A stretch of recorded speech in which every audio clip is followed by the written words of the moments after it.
Este submarino elegante y de última tecnología llamado RAN fue enviado a explorar las profundidades de la Antártida, pero tan pronto como descubrió algo, misteriosamente desapareció. Entonces, ¿qué sucedió? Todo comenzó cuando los científicos quisieron explorar uno de los lugares más remotos y misteriosos de la Tierra, la plataforma de hielo Dodson en la Antártida Occidental. Este gigante silencioso tiene una extensión de alrededor de 48 kilómetros de ancho. Eso es casi la longitud de la ciudad de Nueva York. Se alza entre dos promontorios helados, la península Martin y Bear, y esconde todo un mundo de misterios geológicos. Si crees que la Antártida no es más que un desierto de nieve y hielo superespeso, estás equivocado. Hay paisajes enteros escondidos en las profundidades. La parte inferior de la plataforma de hielo Dodson es un terreno accidentado y dinámico moldeado por las lentas e implacables fuerzas de la naturaleza.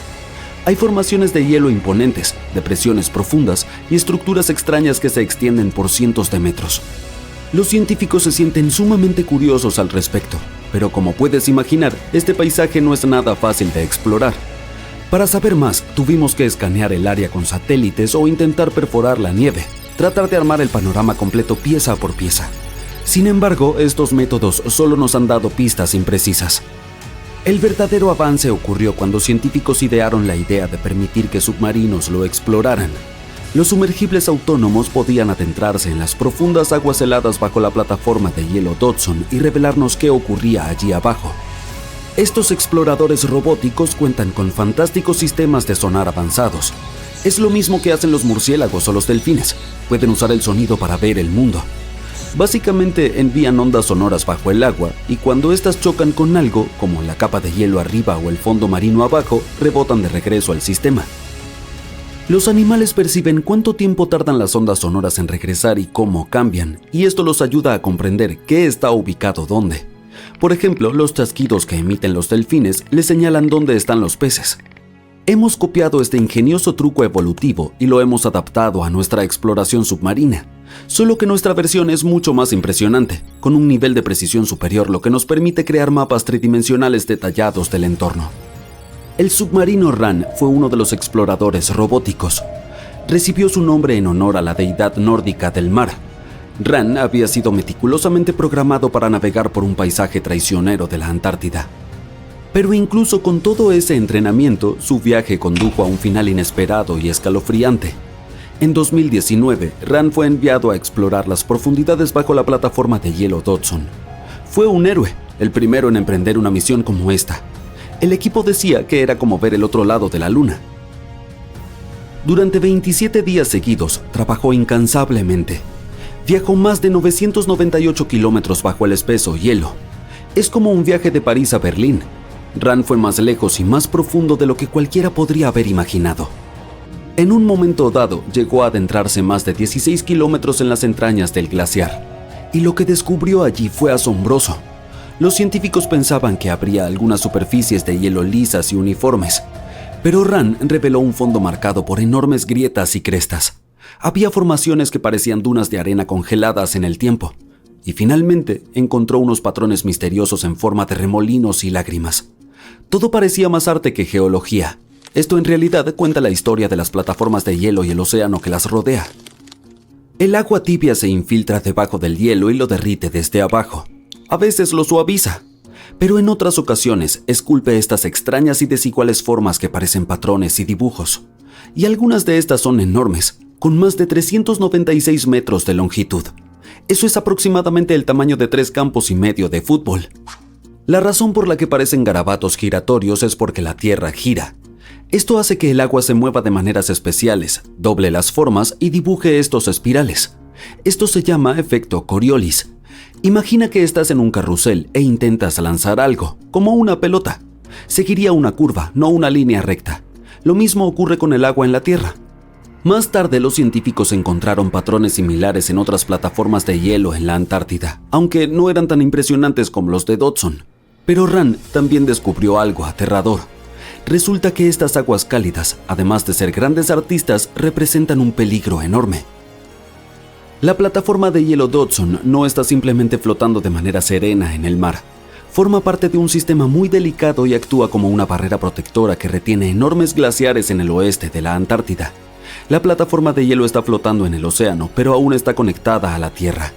A medida que el agua cálida se infiltra por debajo y el hielo se derrite, Dodson ya no puede aferrarse a la Tierra con tanta firmeza. La barrera protectora comienza a debilitarse, lo que permite que los glaciares detrás de ella se desplacen más rápidamente hacia el océano. Cuando estos fluyen hacia el mar, añaden más agua, lo que podría provocar un aumento en su nivel y eventualmente cambiar nuestras costas.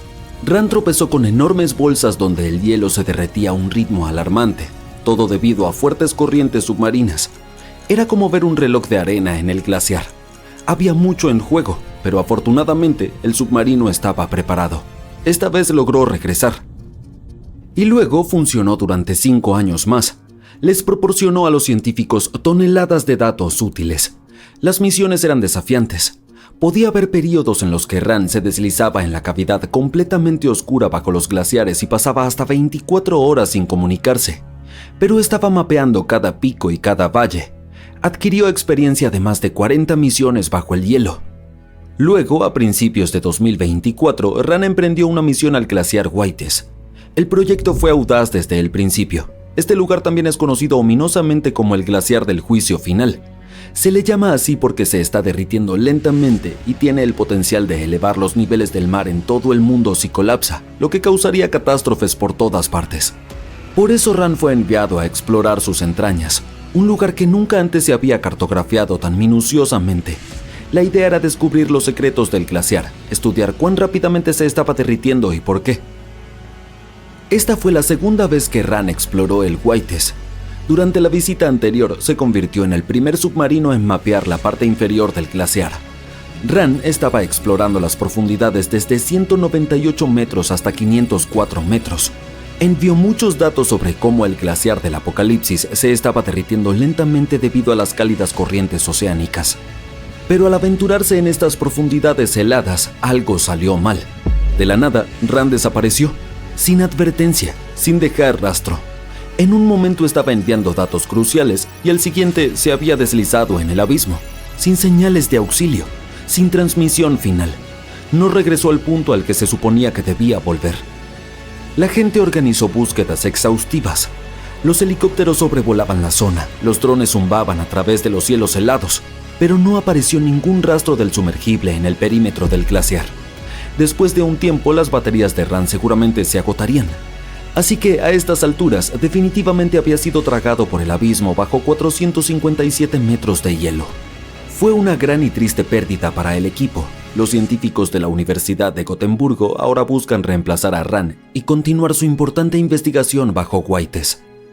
Hasta el día de hoy, los científicos no tienen idea de qué le ocurrió.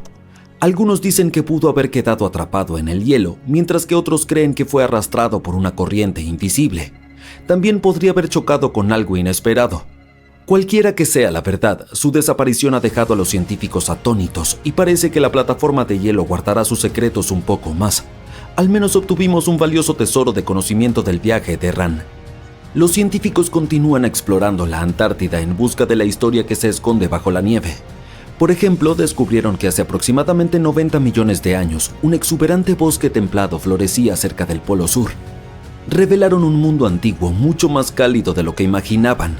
En lo profundo de la Antártida desenterraron raíces fosilizadas, polen y esporas preservadas en el suelo.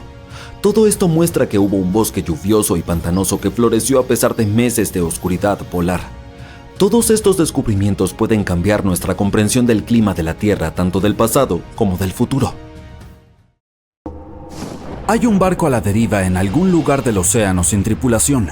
La última vez que alguien lo vio fue hace más de 50 años.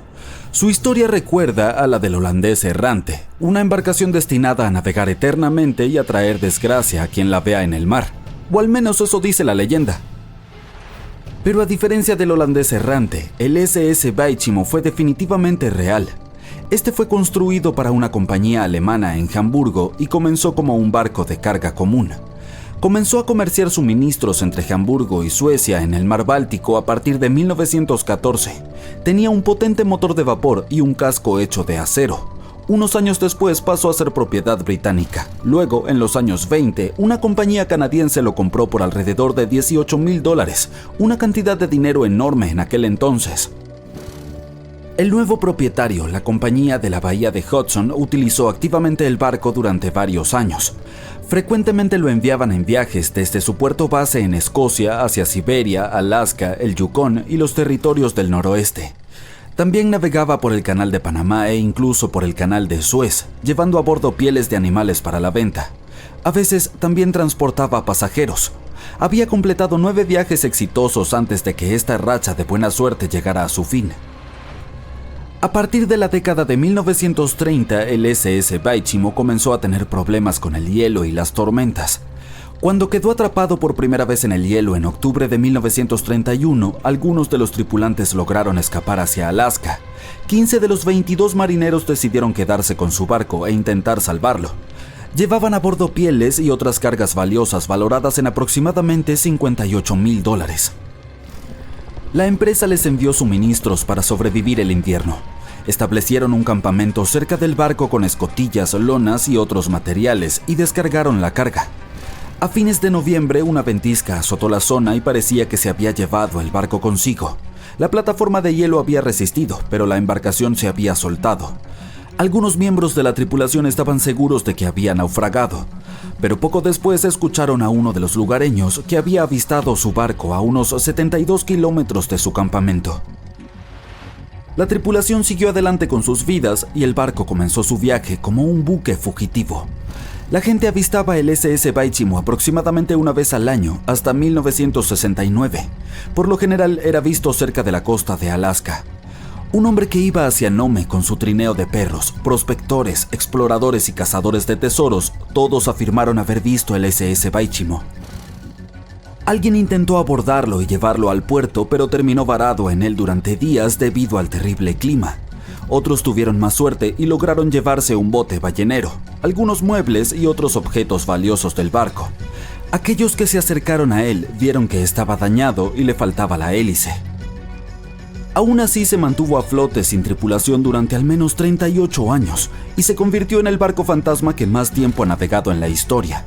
En 2006, las autoridades de Alaska iniciaron un proyecto para resolver el misterio del barco fantasma del Ártico y finalmente encontrar al SS Baichimo, ya fuera sobre o bajo el agua.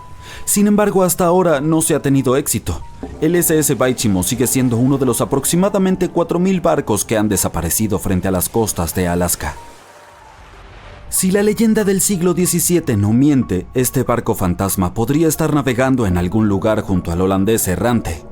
Esta embarcación, también llamada holandés volador, pertenecía a la Compañía Neerlandesa de las Indias Orientales. Su capitán logró hacer lo imposible para esa época y navegó de los Países Bajos a Indonesia en solo 3 meses. Decían que volaba sobre el mar y algunas lenguas maliciosas explicaban que había hecho un pacto con las fuerzas del mal para lograrlo. Una vez, cuando el barco navegaba de regreso a casa, su capitán y la tripulación desaparecieron sin dejar rastro. Hay muchas versiones sobre lo que les ocurrió. Una de las primeras dice que intentó entrar al puerto en el Cabo de Buena Esperanza. Se encontró con una terrible tormenta y se hundió, ya que no había capitán que pudiera salvarlo. Otra leyenda cuenta que el capitán se negó a obedecer a los cielos para dejar que el barco se hundiera durante la tormenta. Entonces una espantosa forma luminosa golpeó la embarcación y a la tripulación, y desde entonces fue condenada a vagar eternamente sin descanso. Muchos marineros han afirmado haber avistado al holandés errante. El duque de York, quien se convertiría en rey de Inglaterra, mencionó haberlo visto en aguas australianas. Justo después de avistar el barco, el hombre que lo vio primero cayó desde lo alto de un mástil y no sobrevivió. Hubo más encuentros con este barco legendario hasta mediados del siglo XX. Las embarcaciones casi colisionaban con él cuando el holandés aparecía de la nada. Los científicos tienen una explicación más lógica para este misterio: la Fata Morgana, que no debe confundirse con Hakuna Matata, por cierto. Cuando estás en el mar en un día caluroso y el aire está todo ondulado, se siente como cuando miras la carretera en un día de verano abrasador. Eso se debe a algo llamado refracción atmosférica. Cuando la luz pasa a través de diferentes capas de aire con distintas temperaturas y densidades, se dobla y retuerce. A veces, bajo ciertas condiciones, esta flexión de la luz puede crear ilusiones ópticas realmente bizarras sobre el océano, como avistamientos del holandés volador. El fenómeno de la Fata Morgana puede hacer que los objetos distantes parezcan distorsionados, estirados o incluso elevados por encima del horizonte. Entonces puedes ver un barco a lo lejos, pero debido a la manera en que se dobla la luz, parecerá que está flotando sobre el agua o incluso desapareciendo y reapareciendo. La Fata Morgana se observa más comúnmente en las regiones polares, en especial sobre grandes extensiones de hielo que mantienen una temperatura baja uniforme. Sin embargo, puedes verla en cualquier lugar, incluso en desiertos y sobre lagos en días calurosos. Las primeras historias sobre barcos fantasma se remontan a la mitología griega y romana antigua. Uno de los barcos fantasma más famosos de la historia es el Mari Celeste. Este bergantín viajaba de Nueva York a Génova y estaba completamente abastecido de provisiones, pero no tenía tripulación cuando fue descubierto en el Océano Atlántico en 1872. Las pertenencias personales de la tripulación también estaban allí, completamente intactas. La última anotación en su bitácora se había hecho 10 días antes. Todavía no sabemos qué le sucedió a su tripulación, pero el barco ha inspirado muchas historias y leyendas escalofriantes. La Lady Lovibond fue otra goleta legendaria que se cree naufragó frente a la costa de Kent a mediados del siglo XVIII. La historia cuenta que el capitán del barco, Simon Reed, acababa de casarse, por lo que llevó a su esposa a bordo para un crucero de celebración a pesar de la superstición de que podría traer mala suerte. Estaban de camino a Portugal cuando el primer oficial, quien también estaba enamorado de la nueva esposa del capitán, enloqueció por celos. Atacó a otro miembro de la tripulación y luego tomó el timón y dirigió el barco directamente hacia los temidos bancos de arena de Goodwin. Nadie a bordo sobrevivió y se dice que el bergantín reaparece como un barco fantasma cada 50 años. En la actualidad, muchas embarcaciones son abandonadas de forma intencional y se convierten en barcos fantasma. Hay miles de ellas flotando en ríos, lagos, canales y aguas costeras de Estados Unidos. Algunas personas pierden sus barcos en tormentas y otros fenómenos meteorológicos extremos. Otras deben abandonarlos porque mantenerlos puede costar el 10% del precio de la embarcación. Además, el amarre de un barco puede sumar varios miles de dólares cada año. Muchas embarcaciones son construidas con fibra de vidrio, por lo que un propietario no puede simplemente reciclar. ¿Qué hace un barco en medio de un desierto? Esperarías encontrar una embarcación marina más cerca de la costa. Esta es la pregunta que los arqueólogos se hicieron durante décadas. En 1988 hubo una tormenta cerca de uno de los sitios arqueológicos más importantes del antiguo Egipto. Una estructura de madera emergió de la arena. Había sido ahuecada por las termitas. Los científicos estaban decididos a resolver el misterio. En el año 2000 comenzaron a excavar el sitio cerca de Abidos. Un equipo estadounidense de expertos pronto descubrió un barco que medía 21 metros de largo. Y no estaba solo. En total, había 14 barcos reposando ordenadamente uno al lado del otro. Era imposible desenterrar por completo los barcos debido a su mal estado. Por suerte, la madera estaba bien conservada para obtener una muestra. Los análisis revelaron que los barcos tenían alrededor de 5.000 años de antigüedad, la flota más antigua en la historia humana hasta la fecha. La época de su construcción precede a las pirámides de Giza por medio milenio. Cada barco de la flota reposaba en una bóveda que se adaptaba a sus dimensiones. La sala tenía un tercio del tamaño de una cancha de tenis. Tenía muros de ladrillo de barro que presentaban más de 120 dibujos de barcos. Los antiguos egipcios los grabaron en paredes encaladas que estaban excelentemente conservadas.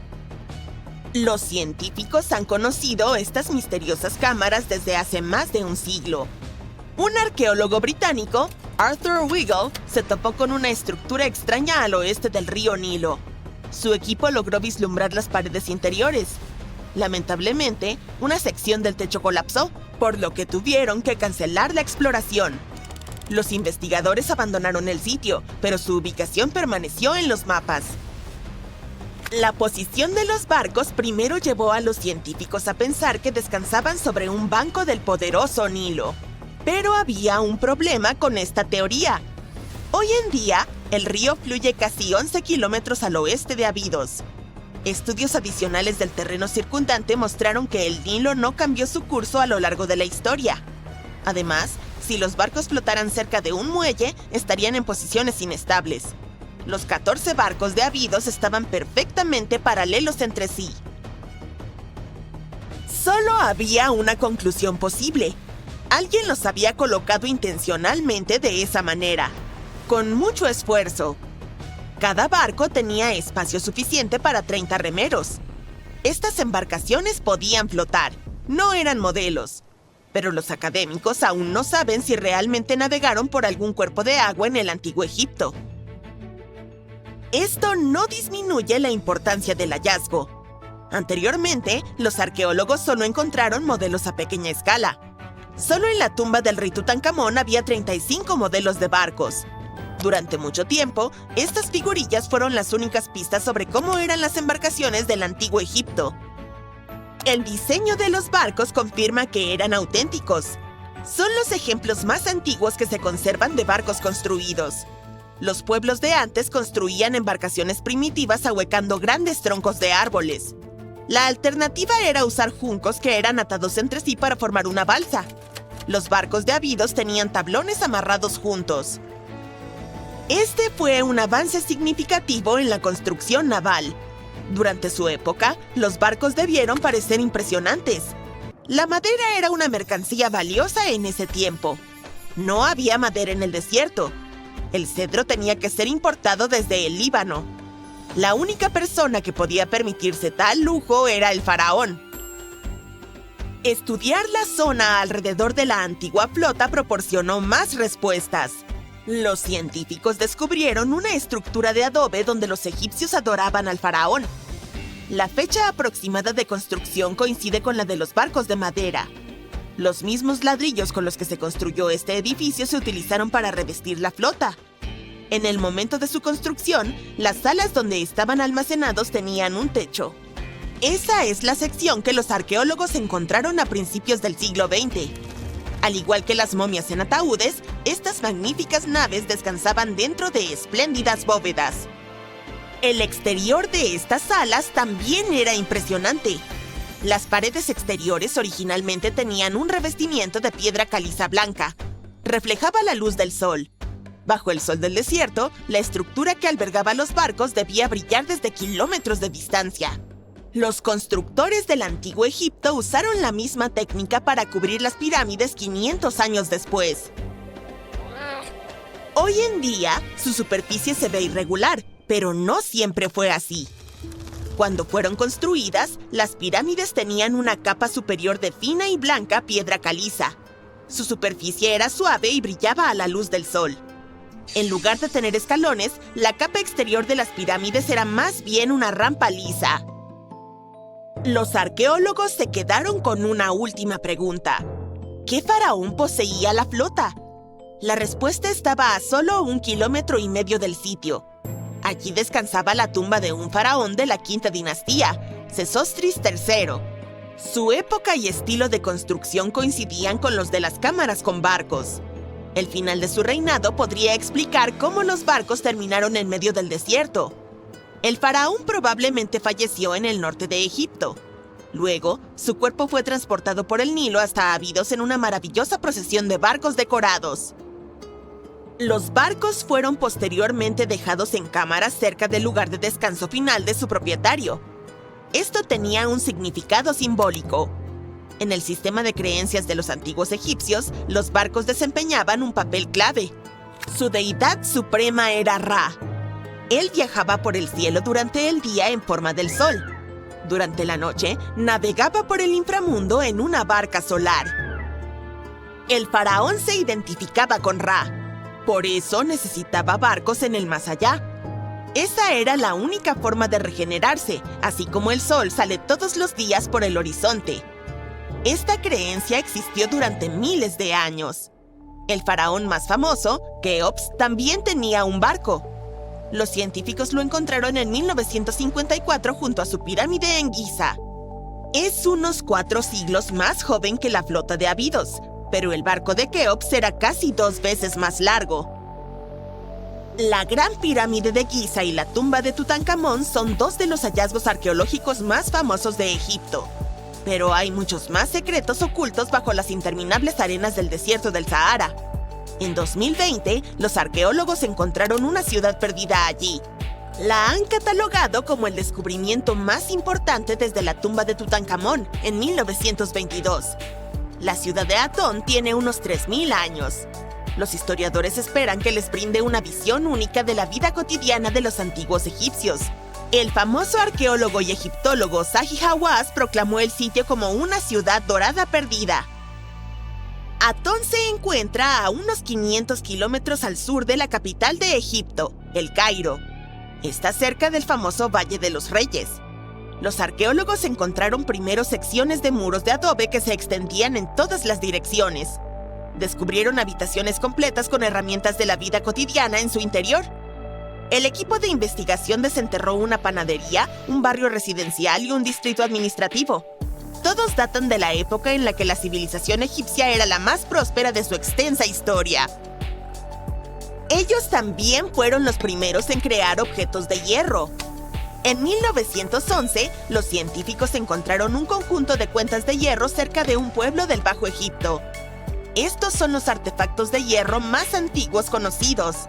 El descubrimiento es, literalmente, de otro mundo, ya que los fabricaron moldeando un fragmento de un meteorito. Las 9 cuentas fueron en su momento parte de un collar ornamentado. Ahora están ennegrecidas y corroídas, lo cual es perfectamente normal para una pieza de joyería que tiene más de 5.000 años. Consisten en una aleación de hierro y níquel. Los investigadores quedaron impresionados por la habilidad de los joyeros antiguos que procesaron las cuentas. Su artesanía es aún más asombrosa cuando se piensa que no conocían el origen estelar del material. La Gran Pirámide de Giza también tiene una característica notable. Un grupo de investigación internacional investigó la respuesta electromagnética de la estructura a las ondas de radio. Encontraron que la pirámide tiene la capacidad de concentrar energía electromagnética en su interior, en especial dentro de sus cámaras, así como bajo la base de la pirámide. Ahí hay una cámara subterránea sin terminar. Parece que la respuesta electromagnética está vinculada con las propiedades de la piedra caliza, el material principal de construcción de la Gran Pirámide. Los resultados de la investigación podrían tener una aplicación práctica. Este extraordinario hallazgo mejoraría el funcionamiento de células solares y nanosensores. Un grupo de exploradores submarinos se topó con un misterioso descubrimiento en junio de 2011. Era algo extraño que descansaba en las profundidades de las heladas aguas del Golfo de Botnia, en la región del Mar Báltico. La anomalía del Mar Báltico, una característica de forma extraña de 64 metros de largo y 8 metros de alto, fue descubierta a 91 metros debajo de la superficie usando un sonar por OceanX. El grupo afirmó que su equipo eléctrico dejó de funcionar cuando se acercaron a 200 metros del misterioso objeto. Cualquier cosa eléctrica que era desmontada simplemente dejaba de funcionar por completo en el sitio. Al alejarse de él, los componentes eléctricos volvían a encender. Sigue siendo un misterio, pero la forma única lleva a muchas afirmaciones de que podría ser parte de una antigua ciudad hundida como Atlantis, o incluso un objeto misterioso del espacio exterior que se estrelló contra el cielo en algún momento. Los científicos estudiaron muestras recolectadas alrededor del sitio y determinaron que podría ser un depósito glacial simple, excavado en glaciares en movimiento durante una de las edades de hielo. La anomalía es solo una pieza que sobró, inalterada durante miles de años. Aún no se ha explorado lo suficiente para obtener una respuesta verdadera. En el extremo sur de Japón se encuentra Yonaguni. Un buceador local notó por primera vez estas formaciones en 1986,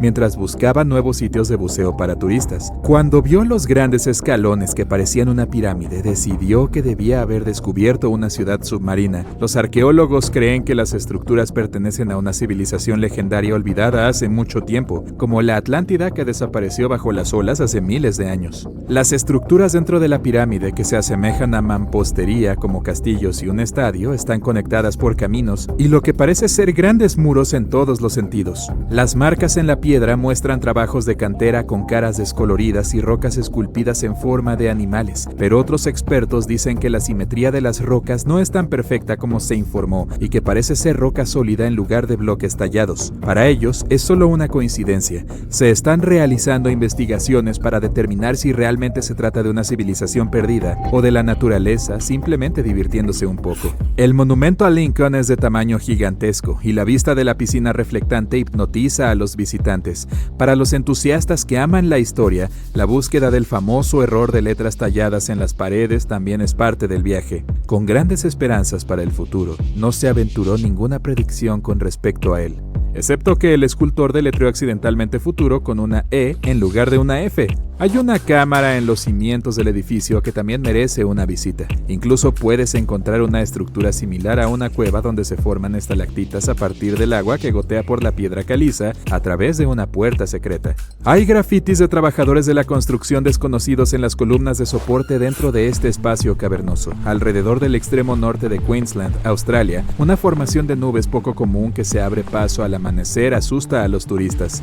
Estas nubes se llaman gloria por la mañana, un tipo de nube muy poco común que parece casi rodar por el cielo, pareciendo un tubo enorme, con una longitud de hasta 965 kilómetros. Este fenómeno es el resultado de una corriente ascendente que empuja a través de la nube, creando una apariencia ondulada. Creen que el aire fresco y húmedo en la parte posterior de las nubes hace que se hundan, casi cayendo sobre la tierra. En el noreste de Tailandia, a 750 kilómetros de Bangkok, una formación rocosa de 75 millones de años sobresale de las montañas y se adentra en el bosque. Con el aspecto de una manada de ballenas nadando juntas, este lugar se llama Roca de las Tres Ballenas.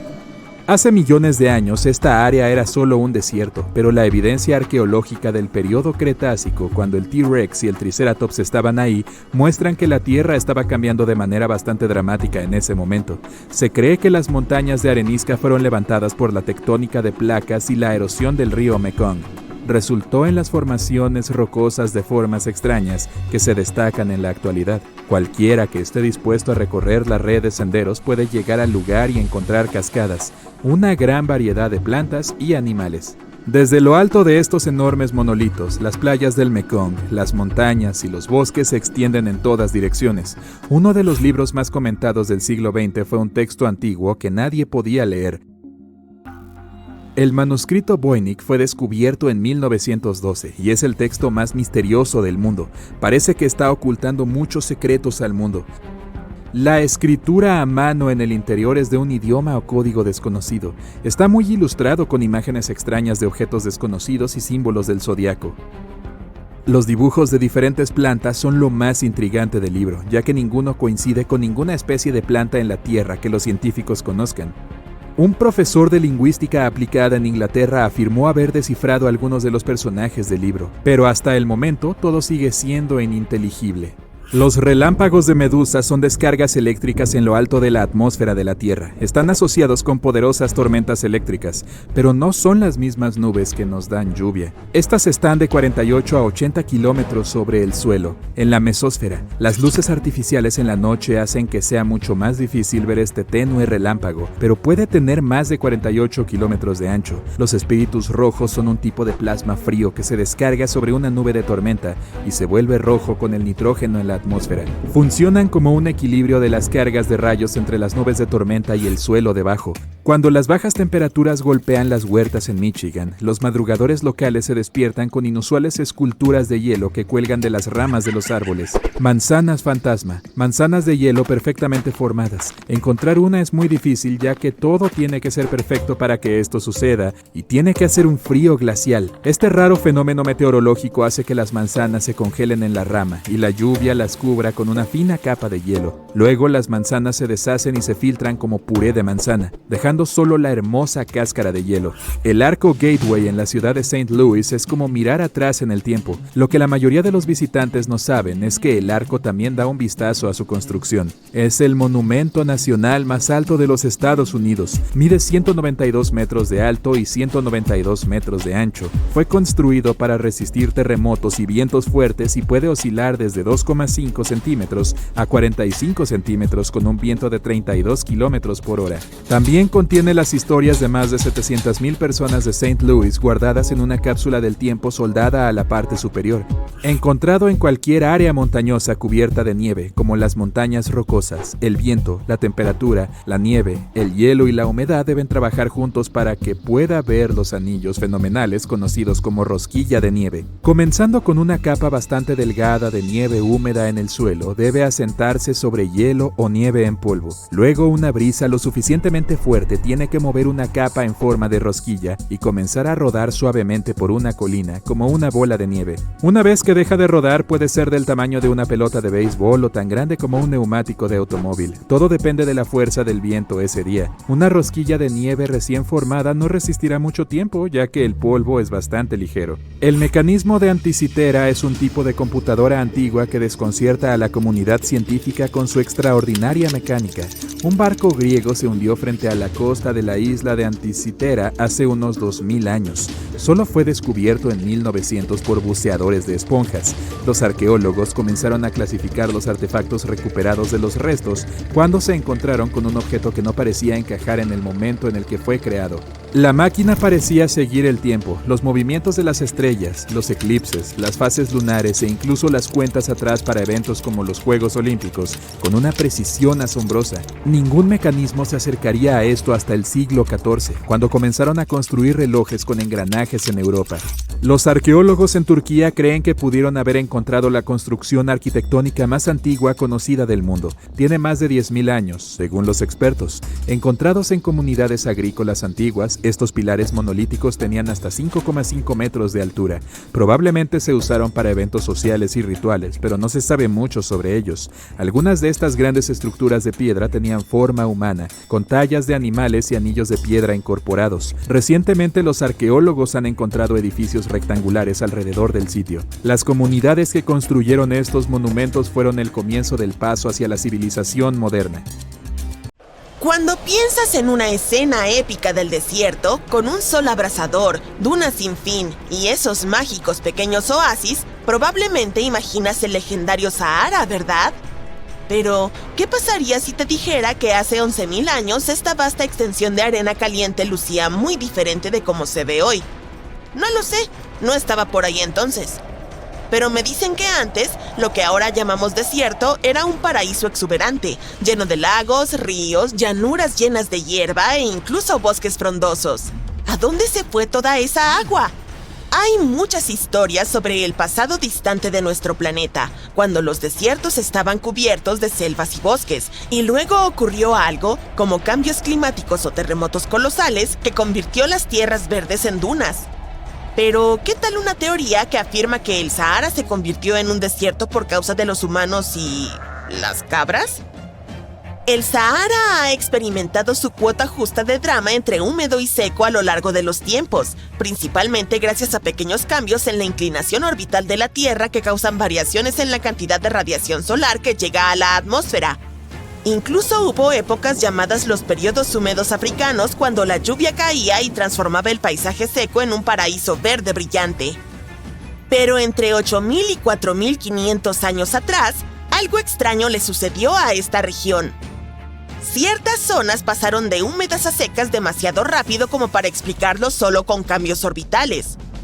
En un abrir y cerrar de ojos, el exuberante Sahara se convirtió en el Sahara que conocemos hoy. Si les preguntas a los científicos por qué ocurrió, te dirán: «Oh, es solo una mala parametrización de los datos». Apuesto a que no lo entendiste, ¿verdad? Bien, déjame traducirlo de científico a humano común. Significa que no saben la respuesta y tienen un montón de piezas de rompecabezas faltantes. Pero mientras los científicos examinaban muestras antiguas de tierra y polen, notaron una tendencia peculiar. Donde quiera que hubiera pastores, es decir, humanos con sus animales domesticados, la vegetación parecía cambiar. Era como si cada vez que los humanos y sus amigos peludos vagaban por el verdor, lo transformaban en matorrales y desiertos poco después. ¡Ups! Sí, Es probable que al sobrepastorear, los humanos estuvieran quitando humedad de la atmósfera, ya que las plantas liberan humedad, lo que ayuda a formar nubes, haciendo que el clima fuera más soleado y acelerando el fin del ambiente húmedo. Además, es posible que nuestros antepasados se sintieran demasiado cómodos usando el fuego para el manejo de la tierra, lo que aceleró aún más la desertificación. De todos modos, los científicos están seguros de que este verde Sahara con el tiempo se habría convertido de nuevo en desierto, incluso si los humanos no hubieran aparecido, gracias a los ritmos naturales de la Tierra. Así que no hay necesidad de culpar de este cambio abrupto solo a los humanos. Podría simplemente tratarse de la naturaleza y sus ciclos de vegetación y polvo que se retroalimentan. Es difícil determinar qué causó estos cambios, ya que todo está interconectado. Durante el último periodo húmedo, el Sahara estaba lleno de cazadores-recolectores. A medida que el clima se volvió un poco más seco, comenzaron a pastorear animales para alimentarse. El clima empujó a la gente a criar ganado. También es posible que el pastoreo haya acelerado la degradación del paisaje. Entonces, ¿qué fue primero? ¿El huevo o la gallina? O en este caso, ¿el humano o la vaca? Es difícil decirlo con la evidencia que tenemos ahora. Hoy en día, se puede decir con seguridad que el agua ya no es un gran problema en el Sahara, aunque sigue siendo un inmenso desierto y los tiempos de exuberantes bosques quedaron en el pasado.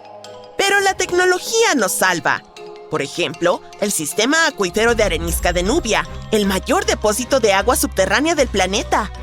Está ubicado bajo el borde oriental del desierto del Sahara y se extiende a través de 4 países del noreste de África: Sudán, Chad, Libia y Egipto, cubriendo unos impresionantes 2 millones de kilómetros cuadrados y con alrededor de 150,000 kilómetros cúbicos de agua subterránea. ¡Mira las tuberías transportadas cuando se estaba construyendo! Es el proyecto de irrigación más grande del mundo. No es de extrañar que sea factible prosperar en el Sahara hoy en día. Pero imagina prosperar en el desierto del Sahara con solo una fuente de agua. Parece algo difícil, ¿verdad?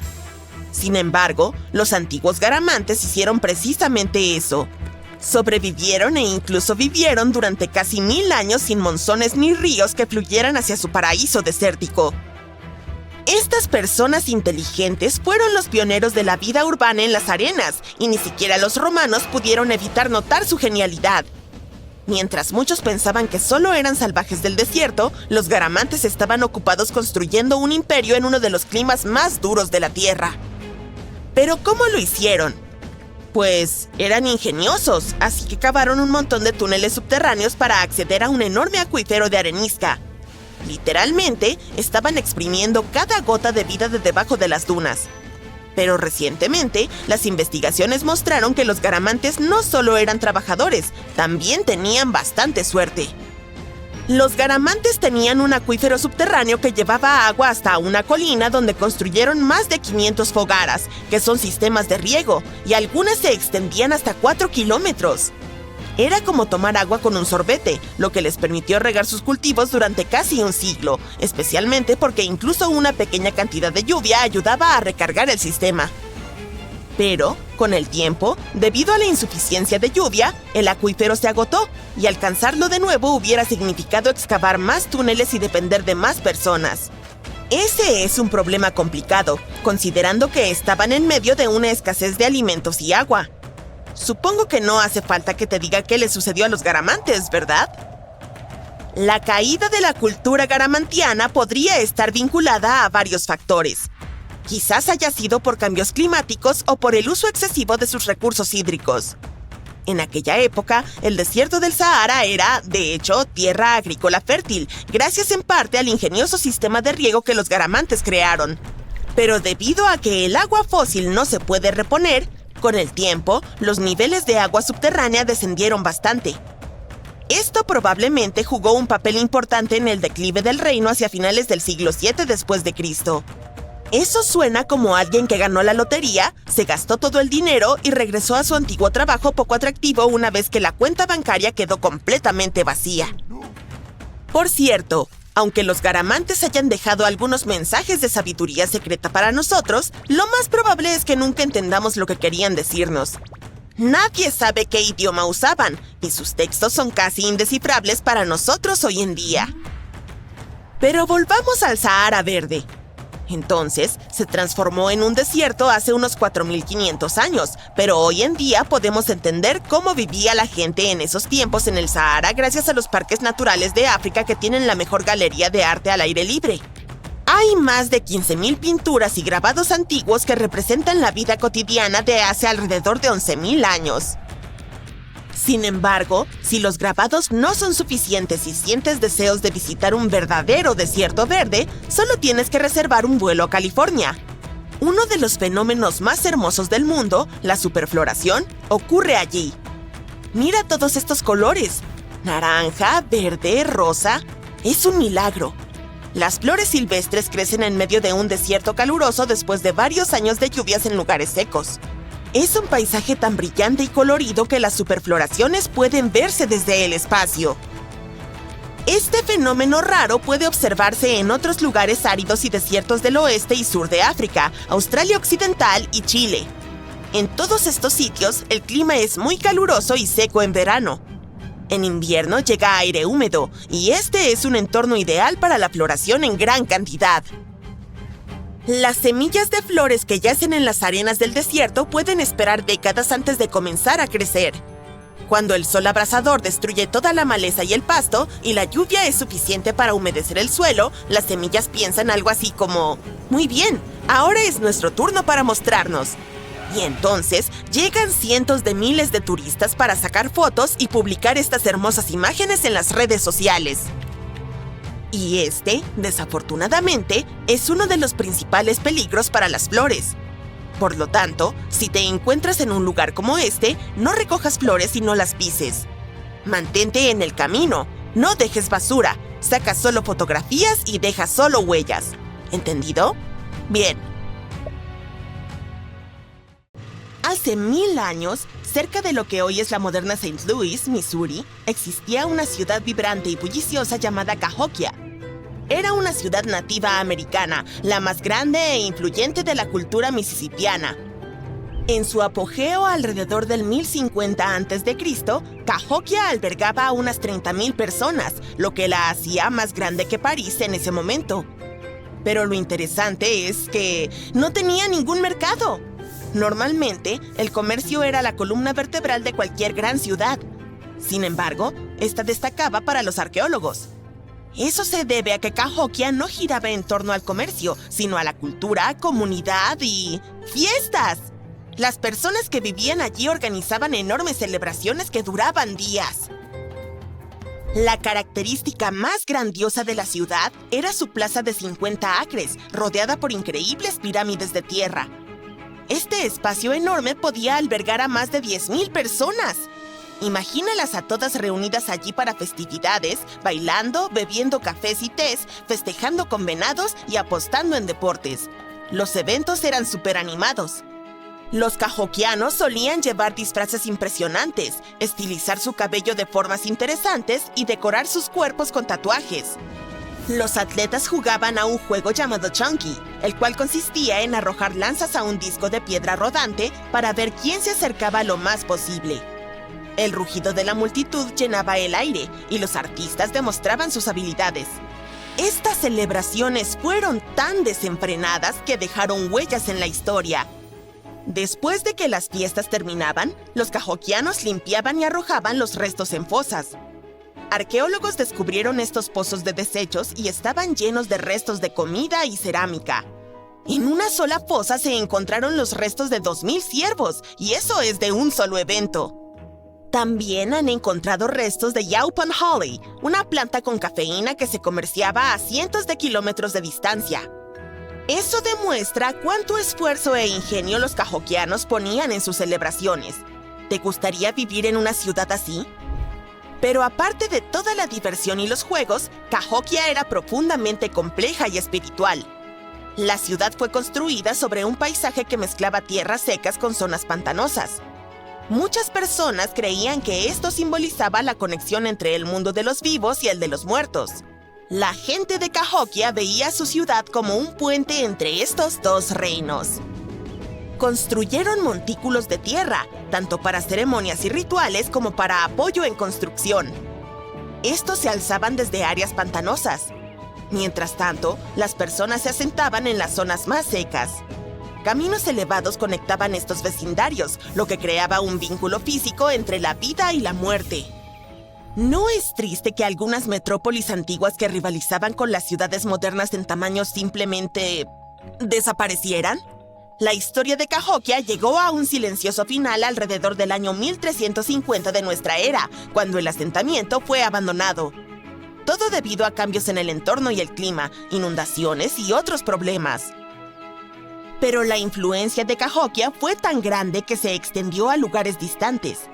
Algunas de sus tradiciones, como el Chunky y el Teyaupón, han perdurado en las comunidades nativas hasta el día de hoy. Actualmente, Cahokia es un sitio del Patrimonio Mundial de la UNESCO. Y no es la única megaciudad que hemos perdido.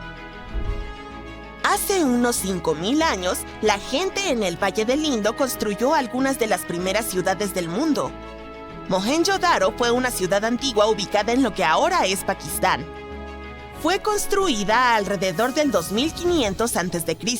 y en ese entonces era un próspero centro de la civilización del Indo. Claro, era mucho más pequeña que las ciudades modernas, pero era bastante grande para la época. Tenía alrededor de 40,000 habitantes. Parece que los locales eran personas extremadamente estrictas y disciplinadas. La planificación y organización de la ciudad eran increíbles. Estaba diseñada en un patrón de cuadrícula. Las calles y los edificios importantes estaban alineados a lo largo del eje norte-sur, probablemente para coincidir con el movimiento del Sol y la Luna. También construyeron uno de los sistemas más avanzados de gestión de agua y residuos de su época. La ciudad contaba con alrededor de 700 pozos. Casi cada casa tenía su propia fosa. La mayoría de los hogares también contaban con baños privados con desagües e incluso alcantarillas subterráneas. Esto demuestra cuán hábiles eran estas personas para mantenerse limpias. Y con toda esta disciplina, parece que no había reyes ni reinas, ni siquiera un gobierno central.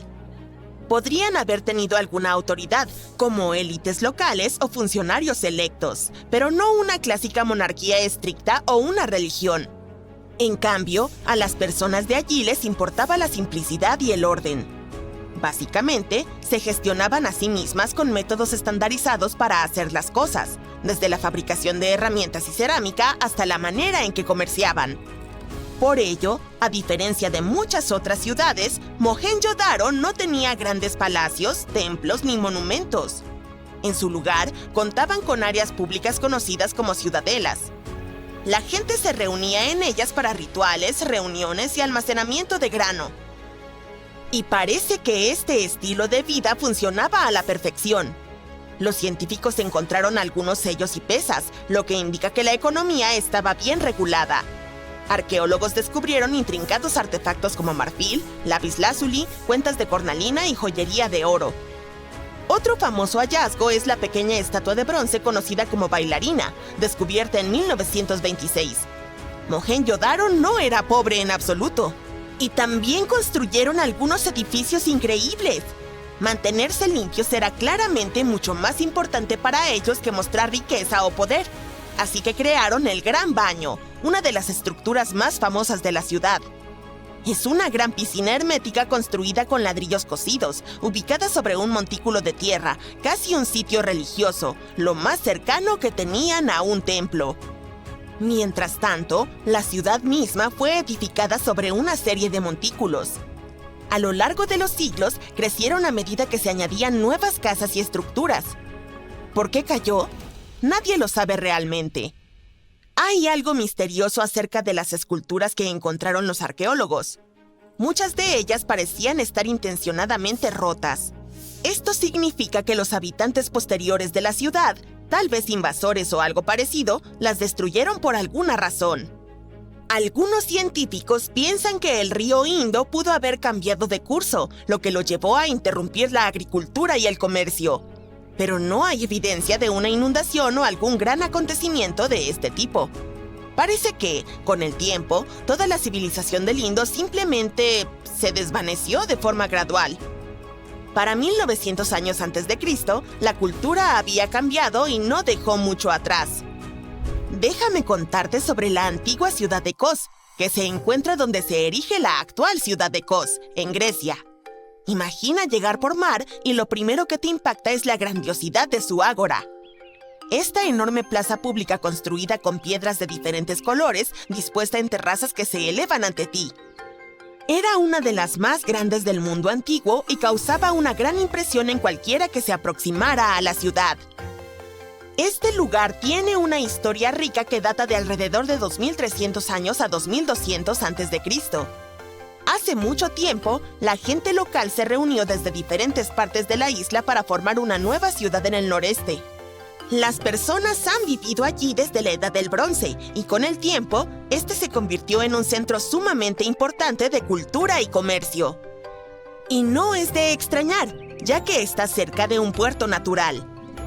Este estaba protegido por 2 rompeolas y la gente construyó allí algunos de los sitios religiosos más importantes, incluidos los santuarios de Afrodita y Heracles.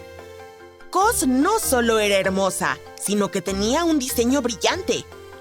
Toda la ciudad estaba organizada en un trazado regular, con calles que se cruzaban en ángulos rectos perfectos. Casi parecía una ciudad moderna. Gracias a esto, moverse por el lugar era sumamente fácil y las manzanas, o insulae, eran lo suficientemente grandes para albergar varias casas de gran tamaño. Kos se mantuvo en gran medida sin cambios hasta el siglo VI después de Cristo. Con el tiempo, comenzó a reducirse gradualmente en tamaño, confinándose dentro de las murallas de lo que ahora es el barrio de Cora. Palmira fue una antigua ciudad construida alrededor de un hermoso oasis en algún momento del tercer milenio antes de Cristo. Originalmente conocida como Tadmor, esta ciudad prosperó como una importante parada en la ruta de la seda, ya que conectaba el cercano Oriente con Asia. Era un floreciente centro de comercio y cultura. Tenía un mercado, edificios de asamblea, grandes puertas.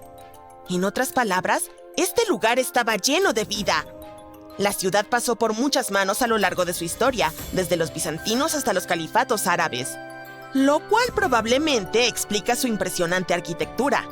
Una interesante mezcla de influencias grecorromanas, persas y árabes. El templo de Bel, la gran columnata y un teatro de estilo romano. Pero, como todas las demás, se deterioró con el tiempo. La importancia de Palmira disminuyó y, a principios del siglo XV, había sido en gran medida destruida. Pero al menos sus ruinas sobrevivieron. En este momento, son un sitio del Patrimonio Mundial de la UNESCO. Ya sabes cómo es. A medida que pasan los años, el conocimiento común se desvanece más rápido de lo que puedes decir. ¿Para qué sirve ese aparato? Solo imagina, probablemente nuestros nietos se estarán rascando la cabeza con los botones de nuestros antiguos teléfonos, así que no es de extrañar que algunos artefactos de antes también nos tengan perplejos. Échale un vistazo a este objeto peculiar. ¿Alguna idea de lo que es? ¿Un instrumento musical, un juguete o tal vez algo de otro mundo? Ni idea, y ni siquiera los expertos tienen una respuesta exacta. Este pequeño es un dodecaedro romano y fue descubierto por algunos arqueólogos aficionados cerca de Lincoln, Inglaterra. Tiene forma de puño y está hecho de una mezcla de metales. Ahora bien, en cuanto al uso de este artilugio, esa es la pregunta del millón. Supuestamente, estos objetos eran muy populares en el norte de Galia y la Germania romana según algunos mapas antiguos.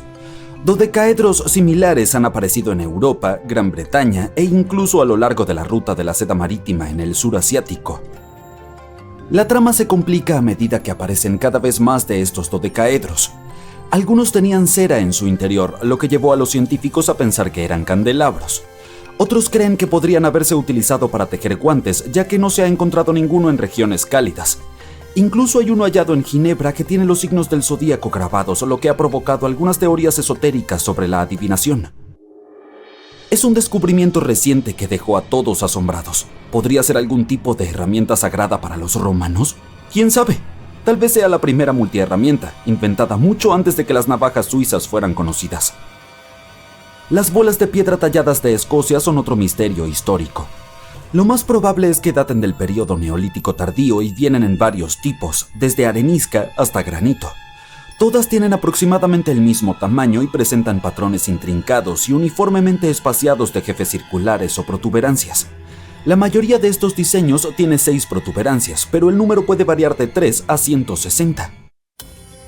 Algunas de estas bolas están mejor elaboradas que otras y unas pocas incluso tienen decoraciones adicionales. Hay más de 400, las cuales han sido encontradas principalmente en Escocia, aunque algunas han aparecido en el norte de Inglaterra e Irlanda. Estas rara vez muestran signos de daño o uso y no hay pistas que revelen su función. La mayoría de los expertos piensan que no eran herramientas prácticas, sino que tenían alguna importancia simbólica o social, probablemente un signo de poder o prestigio dentro de sus comunidades.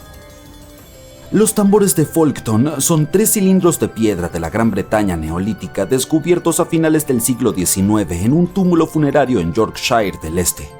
No se ha encontrado nada parecido en ningún otro lugar de las Islas Británicas de ningún período prehistórico. Cada tambor está decorado con diseños únicos que cubren los lados y las cúpulas. Las decoraciones son principalmente geométricas y están dispuestas en paneles con rostros humanos estilizados asomándose desde 2 de los tambores. Estudios recientes de los artefactos utilizando nuevas tecnologías mostraron que los diseños habían sido tallados y retallados a lo largo del tiempo. Un equipo de expertos también analizó la composición de los tambores y resulta que fueron hechos de caliza local. En la Edad del Bronce tardío en Europa, mucho antes de que las monedas se volvieran comunes, los objetos de metal finamente elaborados servían como riqueza portátil y símbolos de alto estatus. En toda Europa, los arqueólogos han encontrado todo tipo de artefactos, desde adornos de oro usados por las élites hasta grandes calderones de bronce utilizados en banquetes. Unos anillos de oro bellamente decorados descubiertos en Gales se encuentran entre estos objetos.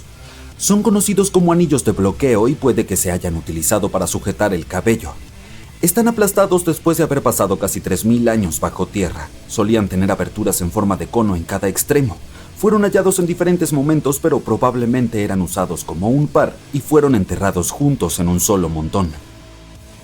Otros artefactos romanos hechos de aleación de cobre fueron catalogados inicialmente como pendientes en forma de luna. Pero durante un reexamen reciente, expertos encontraron que estos artículos eran en realidad pequeños conjuntos de mortero y mano, conocidos como molinillos cosméticos.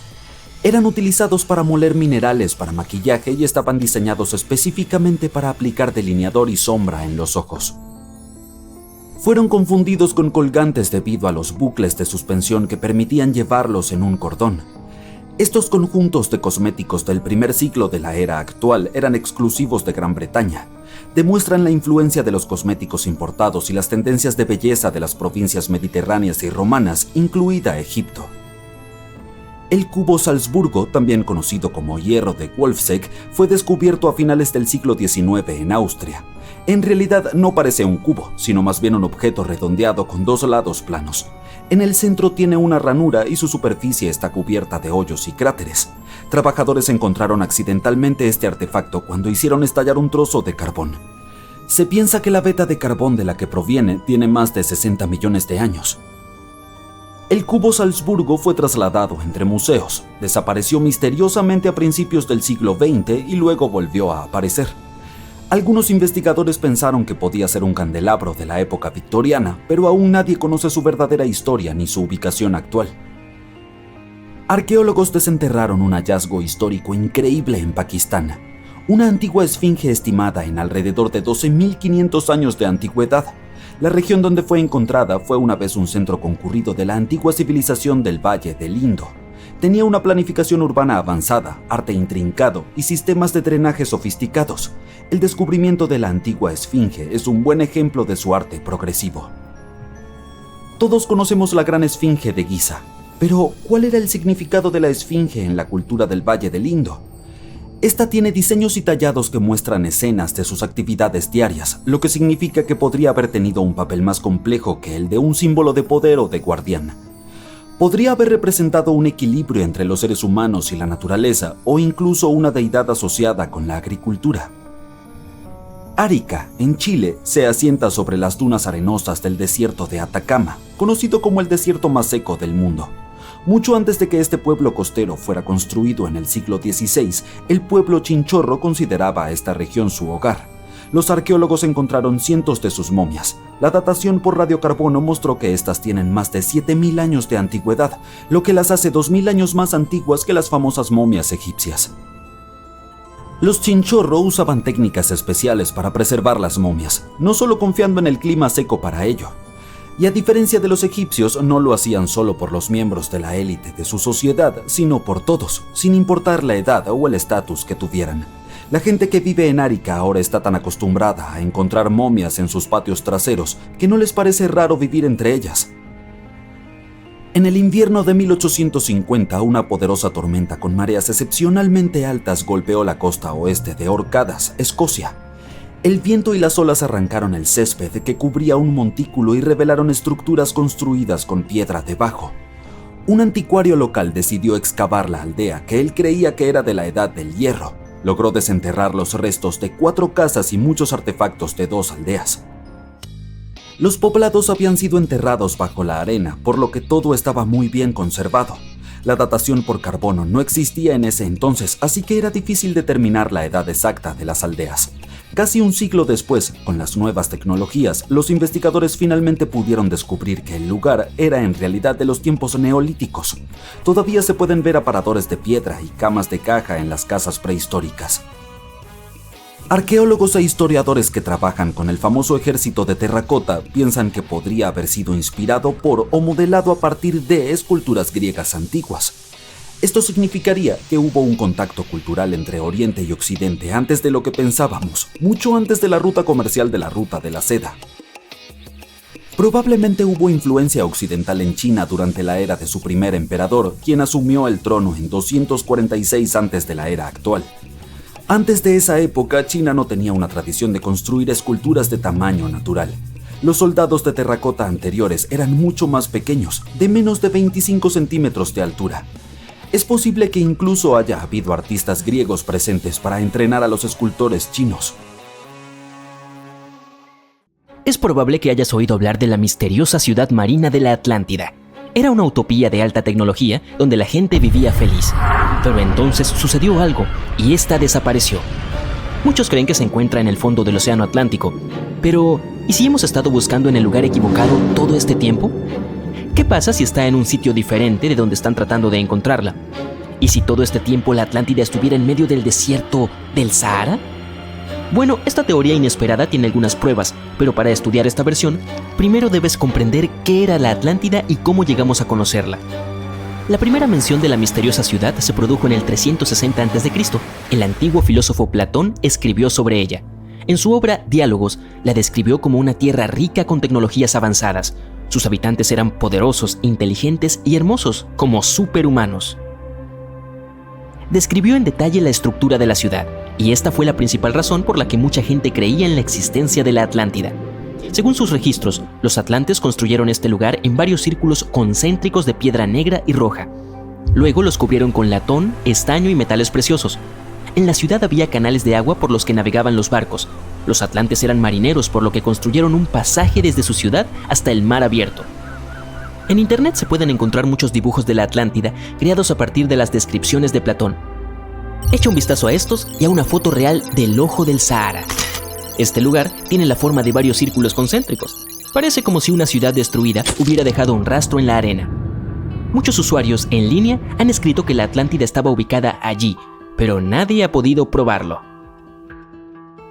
Y es que érase una vez, el Sahara estaba lleno de ríos y lagos. En tiempos prehistóricos, allí solo había agua. Hasta ahora, todo coincide. El Ojo del Sahara fue descubierto en la década de 1930. Este lugar fue considerado un cráter de un meteorito caído. Pero a mediados del siglo XX, los científicos realizaron un análisis del suelo y refutaron esa versión. Al final, todos estuvieron de acuerdo en que se trataba de una cúpula de rocas fundidas bajo la cual el magma rugía. Durante millones de años, el viento y el agua habían estado destruyendo el paisaje formado y finalmente lo hicieron parecer círculos perfectos. Pero, ¿y si los atlantes llegaron una vez a este lugar y usaron círculos naturales para construir una ciudad? En este caso tendríamos muchos rastros y artefactos de esta civilización desarrollada. Y sí, los arqueólogos encontraron algunas puntas de flecha, lanzas, remos y otras cosas allí. Pero esto no tiene nada que ver con la Atlántida. En el Ojo del Sahara yace una multitud de artefactos achelenses. era una tribu antigua que frecuentaba este lugar. Las herramientas achelenses aparecieron hace más de 1,5 millones de años. Algunos de los elementos encontrados allí pueden tener 130.000 años y según los registros, la Atlántida existió hace unos 12.000 años. Los arqueólogos no encontraron estructuras artificiales en este lugar. Tampoco había escombros ni rastros del poblado. La gente habría encontrado algunas cosas si una gran ciudad con tecnologías avanzadas hubiera existido allí. El principal partidario de esta idea fue un canal de YouTube. Recolectó 1 millón de visitas y atrajo la atención de muchos historiadores y antropólogos. La teoría de que el ojo del Sahara es la Atlántida fue rápidamente refutada. La gente encontró demasiadas discrepancias entre este lugar y la descripción de la ciudad. El autor trató de captar la atención de los espectadores presentando similitudes externas entre el paisaje natural y la ciudad antigua ficticia. Otra teoría popular afirma que la Atlántida era un continente real ubicado frente a las Bahamas, pero entonces fue tragada por el Triángulo de las Bermudas. Según esta leyenda, las ruinas de la ciudad todavía se encuentran en la parte inferior del triángulo, pero esta teoría tampoco ha sido confirmada. El escritor Charles Berlitz la inventó. Los partidarios de esta idea afirman que las paredes y las calles de la parte occidental de las Bahamas podrían ser las ruinas de la Atlántida, pero los científicos no están de acuerdo. Han comprobado que estos muros son formaciones naturales de rocas costeras. También hay rumores de que la historia de la Atlántida se inspiró en una catástrofe histórica real, la inundación del Mar Negro. Este es el Bósforo, un estrecho en Turquía que conecta el Mar Negro y el Mar de Mármara. Cerca del 5600 a.C., el Mar Negro era el doble de pequeño que ahora y tenía muchas ciudades en sus orillas. Por desgracia, una gran inundación destruyó esta floreciente civilización. En un año, las ciudades se sumergieron bajo el agua, mientras que los sobrevivientes se mudaron a tierras extranjeras y difundieron historias sobre la inundación. Quizá estas hayan inspirado a Platón a idear la Atlántida. Pero en la década de 1950, a la gente se le ocurrió otra versión. La Atlántida era el continente que ahora es la Antártida. Hace decenas de miles de años, un continente cálido con una ciudad desarrollada se desplazó hacia la parte norte de nuestro planeta debido al movimiento de la corteza terrestre. Los atlantes no pudieron adaptarse a las nuevas condiciones de frío y la Atlántida se cubrió con gruesas capas de hielo. Esta teoría fue refutada cuando los científicos comenzaron a estudiar la naturaleza de las placas tectónicas. Resultó que la corteza terrestre no pudo haber movido un continente tan grande como la Antártida. Las placas tectónicas no se comportan así en absoluto. Pero la pregunta principal es, ¿la Atlántida fue real? Nadie la había descrito antes de Platón. Tal vez al filósofo se le ocurrió. Quizá hizo esto para enfatizar la corrección de sus puntos de vista sobre la vida y para identificar sus teorías filosóficas. En sus obras, escribió mucho sobre la naturaleza divina y humana y cómo las personas pueden destruirla. Habló de sociedades ideales en decadencia a causa de la conducta inmoral y los vicios. Los atlantes alguna vez fueron personas morales y espirituales que crearon una utopía, pero luego se volvieron codiciosos y malos. Destruyeron su naturaleza interior y para ello tuvieron que presenciar la destrucción de su ciudad. Una noche, incendios y terremotos azotaron la Atlántida y hundieron la ciudad en el mar. Los poderes superiores castigaban a las personas por su comportamiento inmoral y Platón también quería que todos tuvieran miedo de la decadencia moral. Pero a juzgar por las descripciones de los terremotos y el fuego, puede parecer que la Atlántida fue destruida por una erupción volcánica, como sucedió con Pompeya. Y tales destrucciones han ocurrido muy a menudo a lo largo de la historia. Los desastres naturales arruinaron muchas ciudades desarrolladas. Uno de los casos más famosos ocurrió en el 1100 a.C.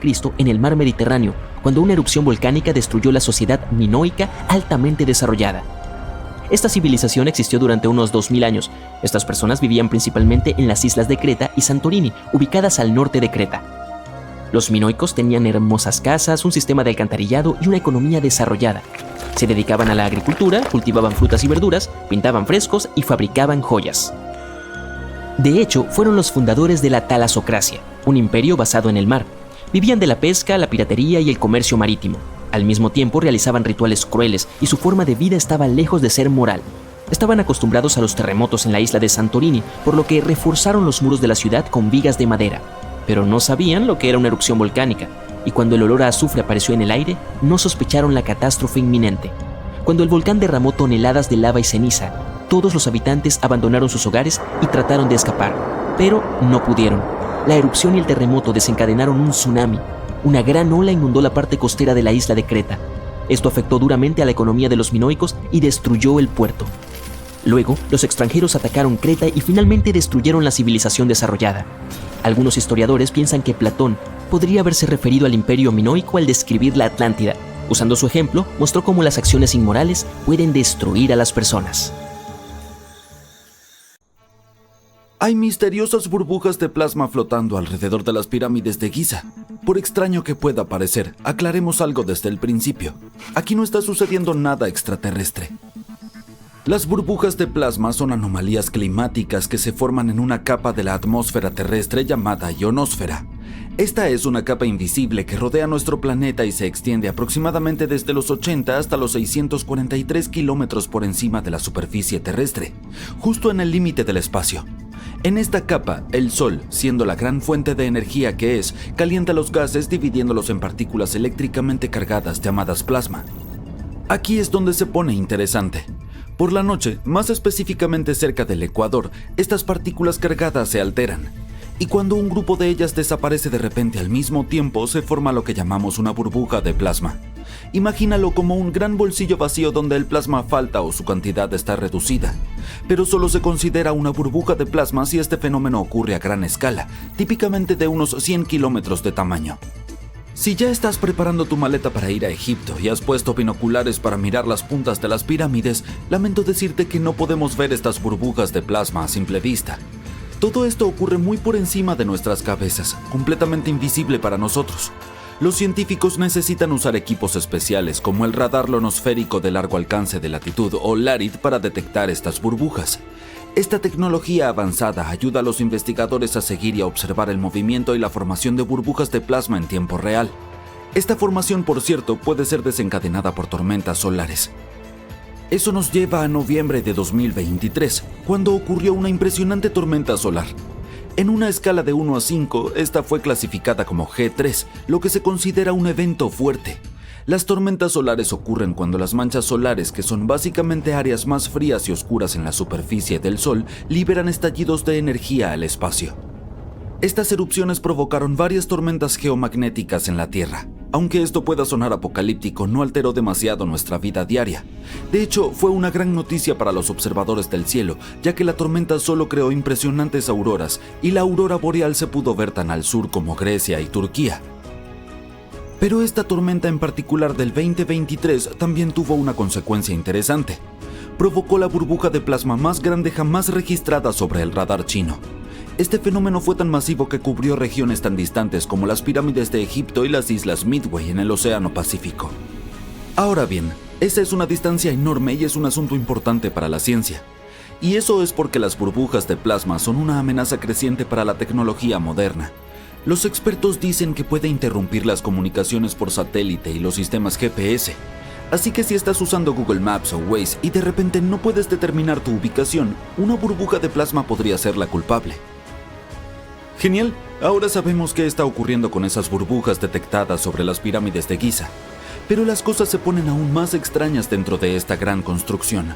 Aparentemente la Gran Pirámide de Giza tiene la capacidad de concentrar energía electromagnética en su interior. Hace un par de años un grupo de investigadores decidió ver qué sucedería si tomaban esta antigua arquitectura y la sometían a ondas de radio. Es decir, ondas similares a las que usa tu teléfono pero en una escala mucho mayor, de hasta 580 metros de longitud. Pero como no podían simplemente comenzar a lanzar ondas de radio a la pirámide real, hicieron lo siguiente mejor: modelado por computadora. Utilizando estas simulaciones, los investigadores descubrieron algo increíble. La Gran Pirámide en realidad puede concentrar energía electromagnética en sus cámaras internas, así como debajo de su base donde se encuentra una cámara inacabada. Y cuando digo concentrar, me refiero a algo así como atraparlo. Por ejemplo, cuando gritas en una cueva, escuchas el eco de tu voz, ¿verdad? Las ondas sonoras no simplemente desaparecen, rebotan y se enfocan. De manera similar, cuando las ondas de radio golpean la pirámide, no solo atraviesan o rodean la estructura.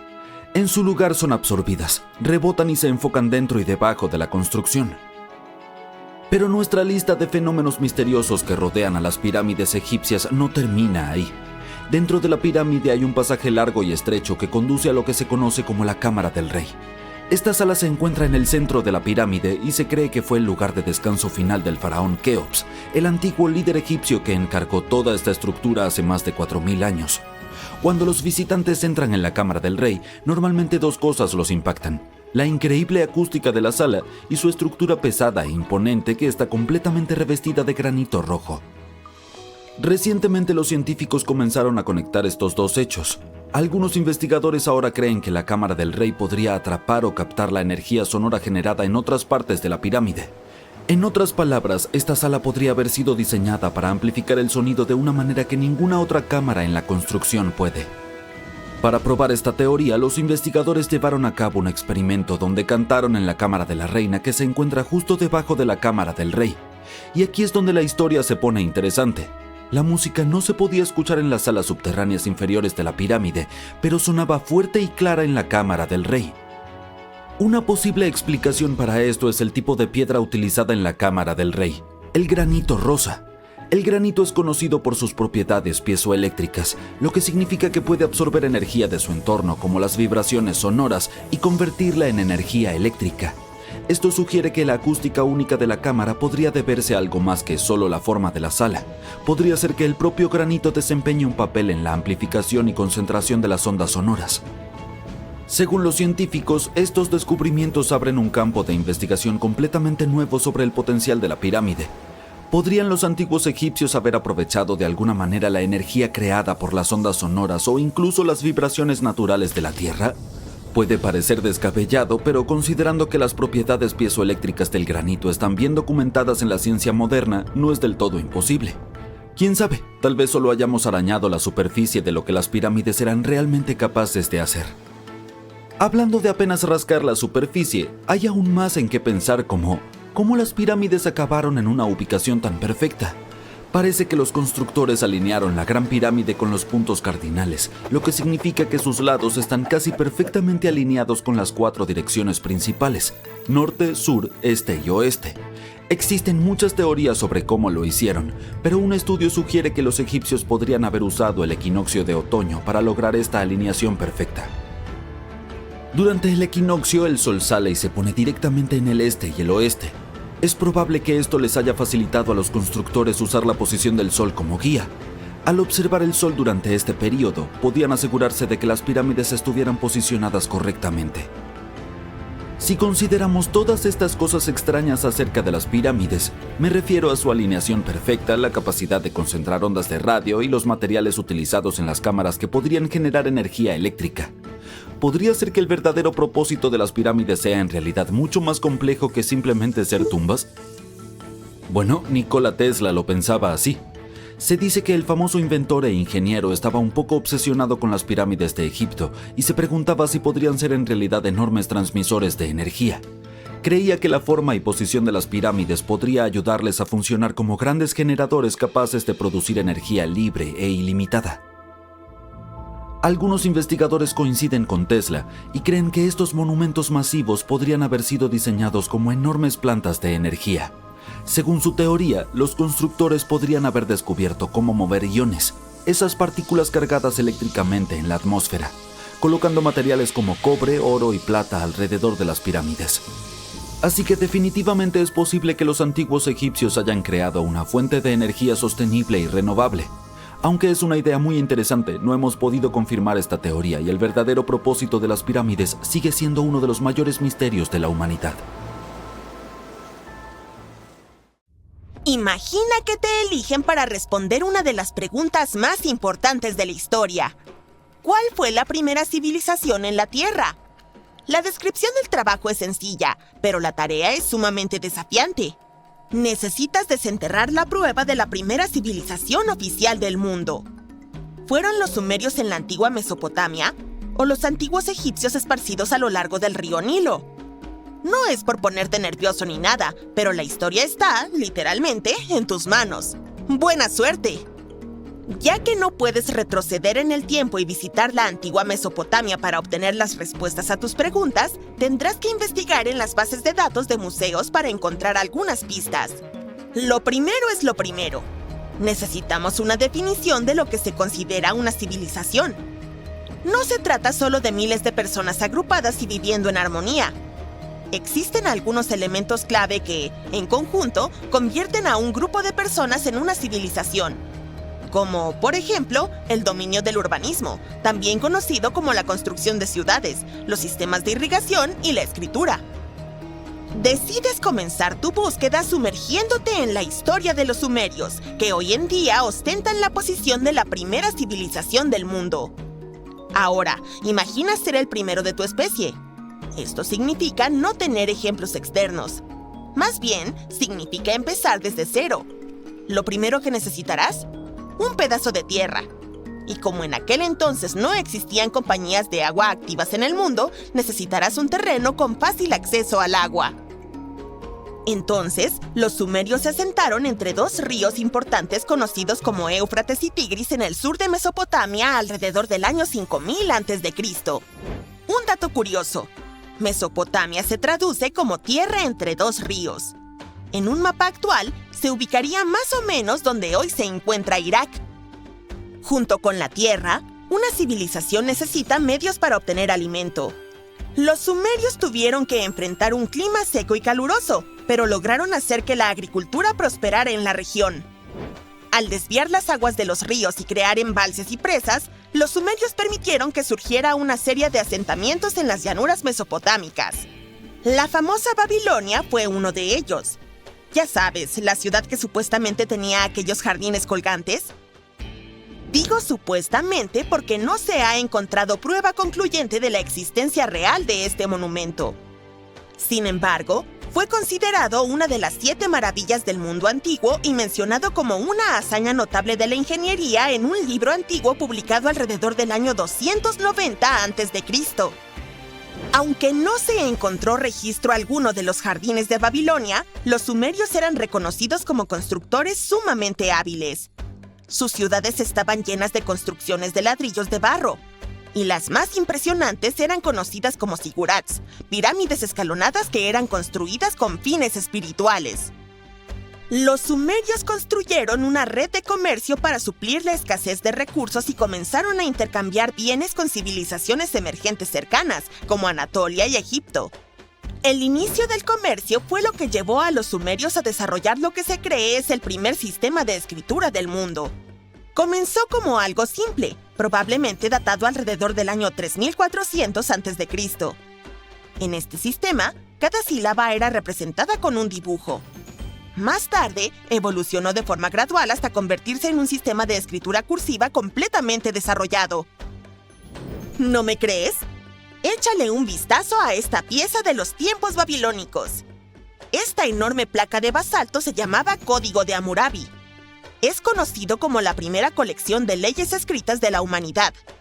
Según cuenta la historia, fue esculpido en piedra volcánica alrededor del año 1760 a.C.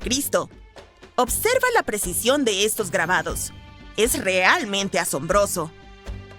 Pero el contenido también es sorprendente, ya que estas 282 normas varían desde regulaciones comerciales hasta estrictas leyes de justicia. La cuestión es que los historiadores no tienen consenso sobre si realmente los sumerios fueron los primeros en inventar la escritura. Algunos piensan que podrían haber sido los antiguos egipcios. Pausemos aquí. Se cree que los asentamientos del antiguo Egipto comenzaron alrededor del año 5500 a.C., lo cual es anterior a la civilización sumeria. Pero, ¿recuerdas que mencioné que una civilización necesitaba ciertos elementos para ser considerada como tal? El antiguo Egipto consistía en varias ciudades-estado más pequeñas, como Menfis, Abidos y Tebas, distribuidas a lo largo del río Nilo. No fue hasta el año 3000 a.C. cuando Egipto se unificó bajo un solo reino y perduró como un imperio hasta casi el año 1000 a.C.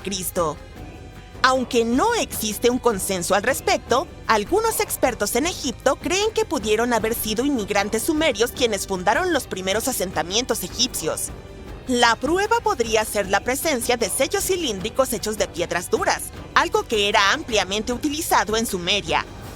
Estos se usaban para garantizar la autenticidad en transacciones legales. Pero es difícil determinar si este método fue introducido por inmigrantes sumerios o simplemente a través del comercio. Debido a que el periodo no es uno de los criterios que podemos usar para determinar quién vino primero, tendremos que recurrir a otra cosa. ¿Pero a qué? Al igual que los sumerios, los egipcios también eran constructores altamente capacitados. Claro, erigieron las famosas pirámides de Giza y muchas otras a lo largo de su territorio. Para mejorar sus técnicas de construcción, se adentraron a desarrollar un entendimiento más profundo de las matemáticas. Idearon una nueva forma de medición, llamada codo, que equivalía a la longitud de un brazo. La Gran Pirámide, por ejemplo, mide 440 codos por 440 codos. También fueron astrónomos innovadores, puesto que combinaron sus habilidades matemáticas con observaciones astronómicas atentas. Fueron la primera civilización en utilizar una división del día en 24 horas. E incluso crearon un calendario solar, que fue el primer sistema de datación en la historia en contar con 365 días en un año. Está bien, es innegable lo impresionantes que fueron. Pero algunos expertos dicen que la disputa debe resolverse comparando sus sistemas de escritura. Se dice que la escritura jeroglífica, el primer estilo de escritura egipcio, data del año 3000 a.C. Era una composición de más de 700 símbolos que se tallaban en piedra. Durante mucho tiempo, los investigadores creyeron que la escritura sumeria había precedido a la egipcia. Pero un descubrimiento reciente realizado por investigadores de Yale afirma lo contrario. Los arqueólogos descubrieron un panel de 4 signos que se cree que fueron escritos alrededor del año 3250 a.C. Y también han encontrado otro dibujo en roca que representa un elefante preñado que podría datar del año 4000 a.C. Ahora, también hay una tercera posibilidad que parece mencionar menos gente. La civilización del Valle del Indo, también conocida como India Antigua. Ubicada en la zona de lo que hoy son Pakistán e India, la civilización del Valle del Indo también es candidata a ser la civilización más antigua debido al origen histórico incierto de la colección de textos hindúes conocidos como los Upanishads. La civilización del Valle del Indo floreció alrededor del año 3000 a.C., pero los registros muestran que la gente en el Valle del Indo comerciaba con los mesopotámicos desde, por lo menos, el año 3500 a.C. Ahora, espera un momento. ¿Cómo es posible? No eran viajeros en el tiempo. Esto no es una película de ciencia ficción. Ya había asentamientos agrícolas en la zona que lentamente estaban convirtiéndose en ciudades más grandes, como Harappa y Mohenjo-Daro. Las antiguas ciudades indias eran sofisticadas, con casas de ladrillo cocido construidas en un sistema de cuadrícula. Estas ciudades antiguas incluso contaban con sistemas de drenaje y alcantarillado que conectaban la mayoría de las viviendas y utilizaban la gravedad para llevar los desechos fuera de la ciudad. Eran bastante avanzadas.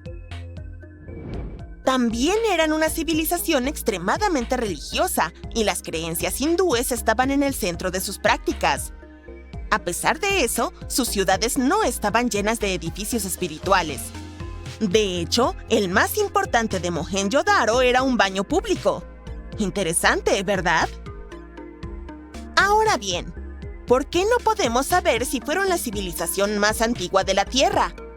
Aunque algunos historiadores sospechan que los orígenes de la gente del Valle del Indo se remontan al año 5000 a.C., no hay evidencia concreta de esto. Solo especulación. La mejor prueba que tenemos son los Upanishads. Estos son textos llenos de filosofía, mantras y ceremonias. La cuestión es que parte de las prácticas hindúes incluían memorizar y transmitir la sabiduría de los Upanishads de forma oral.